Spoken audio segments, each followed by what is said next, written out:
আজ আমি তোমার বাড়িতে এই জিনিস জিনিস নিয়ে জন্য আমি আসি দিদি। তুমি আজ পারবে বাইরে আসতে আমার নারীর সম্বন্ধে ক্ষতি হয়েছে, আমার সমান ফিরতে পারবে গো দিদি। তুমি একা যে কথা বলছো আমি জানি, আমি তোমার সম্পদ, তাই নারীর সম্মান যদি একবারই চলে যায় সে ফিরে আসে না। কিন্তু আজ তুমি আমার অমর না, তুমি তো জানো লোকাই আমার সন্তান বলে তোমারও সন্তান, তাই আমি তোমার কাছে হাত জোড় করে ক্ষমা চাচ্ছি। কি বলছো দিদি? ও গো দিদি জানো আমি তোমার ছেলে সকলে ক্ষমা করে দিয়েছি। জানো দিদি আজ আমি এখান থেকে চলে যাচ্ছি, কিন্তু যাওয়ার পূর্বে দিদি একটা কথা বলে যাচ্ছি। তোমার ছেলে কি ধরকে অত সেদিন প্রাণ অবস্থা করে আজ দিদি তুমি সে কথা বলছো, তুমি জানো কত না মানব করে আমি এই সন্তানের পেয়েছি, আর সে আমায় কি বলেছে জানো যে তোমার ছেলেকে কোনোদিন বিবাহ দিতে পারবে না। তার আমি হাতের হাতে আমি প্রতিজ্ঞা করেছি, আর তুমি সে মতো আমায় বলছো তাকে বিবাহ দিতে। তুমি আমায় ক্ষমা করে দিও, আমি মনে মনে ওগো দিদি আমি তবে এখন যাচ্ছি, যার পরে আরেকটি কথা বলে যাচ্ছি দিদি। আইসে যদি তোর গুণের ভাই তার আগর কহিব না, মারে ওঠে মোর তোর গামের ছাই। আজ আমার মা নেই, বাবা নেই, তুমি আবার তোমার হাত দিয়ে আমায় বিবাহ দিয়েছিলে, আর তোমাদের বাড়িতে আমি যে সম্মানটা আমার মায়ের অধিকার পেয়েছি তোমার কাছে সেটা আমি বলছি তো তুমি আমায় করে নেবা। তুমি জানো আমি তোমাকে মার মতো ভালোবাসি, তাই আমার ভাইকে আমি কোনোদিন বলবো না। ওগো দিদি আর তুমি আমায় কথা দিও এ কথা তুমি আর আমি আর কোনো কেউ না জানো। ঠিক আছে দিদি, আজ আমি তোমার কথা নিয়ে যাচ্ছি দিদি। এই সমস্ত কথাবার্তা তোমার আমার মধ্যে থাকবে, পাড়ার লোক জানবে না দিদি। আমি এখন আসি দিদি। চলো দিদি। তুমি আমাদের বাড়িতে কিছু না খেয়ে এভাবে চলে যাবে? তুমি যাও বিচার মহলে, আমি তোমার খাওয়া দাওয়ার আয়োজন করবো। তাই চলো ঠিক আছে বাবা। এসো দিদি।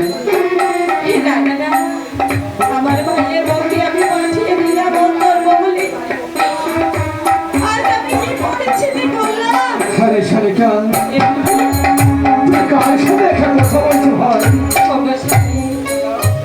ওই আমি কারোর সাথে কথা বলি না, তো কার সাথে কথা বলো না? এই সংসারের কতগুলো কাজ আছে, তাই আমি মনে মনে এই সংসারে নিয়ে মনে মনে করবো। শালিকা, আচ্ছা বলো তো আমাদের বাড়িতে কে এসেছিস?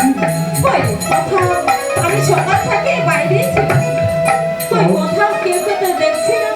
তো সকাল থেকে তুই বাড়িতে ছিলে, তুই কাউকে দেখানি? না, তাহলে আমি আজ যখন বাড়িতে ভেবেছিলাম তুই আমার বাড়ি থেকে বের হয়ে গেল, আমার কৌশলবতী সুলতান এলামন পরনে ছিঁড়ে বস্ত আর দুই চোখে জল। কি হয়েছে বাবু?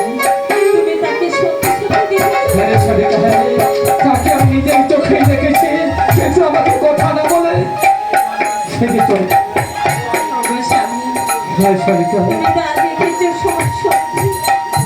আজ আমাদের বাড়িতে কেন এসেছে সে জানো? কেন এসেছি? তুমি তো জানো সে আমাদের বছর বছর ঘুরিয়ে যায়, তবু আমার বাড়িতে আমার ভাইয়ের বউ আমার ভাই এসে না। কি বাড়িতে কিছু আজ হয়েছে? এমন ভাবে আমাদের বাড়ি প্রবেশ করেছে আর আমায় এমন কিছু বলেছে, আমি বলেছে সেটা শালিকা? তোমায় কেমন করে বলবো? আরে না বললে আমি কি করে বলবো তাদের বাড়িতে কি হয়েছে না হয়েছে? অবশ্যই কি হচ্ছে জানো? আজ তোমার বাবা লোকে তার সাথে না। শালিকা,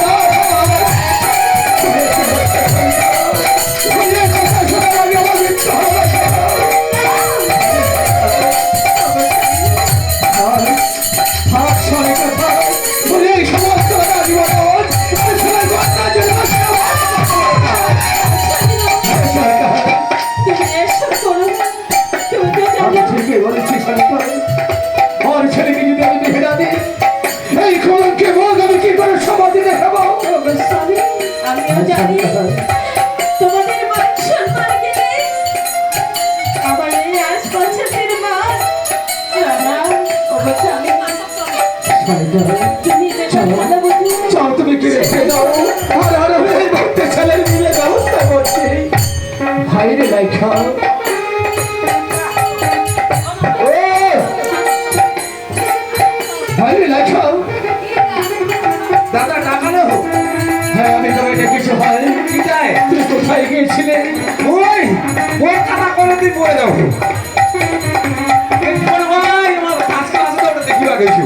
তুই বাড়ির খবর কিছুই রাখিস না তাই তো তুই শোন শোন আমাদের লাইন ভাবাতে হয় আর তোর কি আছে নয় চিন্তা নহলে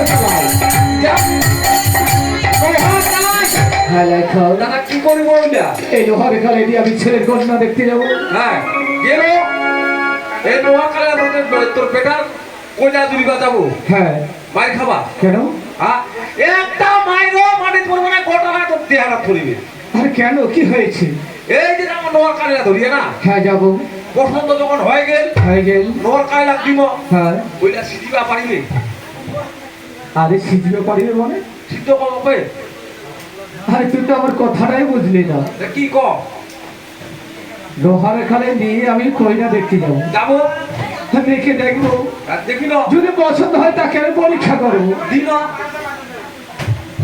ইয়া সিদ্ধ করিয়া পারিবে না অবশ্যই পারিবে কে করে পারিবে আমার বলে কেমন করে পারিবে যে জন্য সত্যি হবে সে জন্য সে আর যাই সত্যি করে পারিবে নয় না পারবে না তো মারাত্মক তুই দিলাম না করে তুই যাও অতি শীঘ্রই তিনটা লোহার কালাই তুই বানাই নিয়ে আসবি এ মারোয়া তোলের লোক যা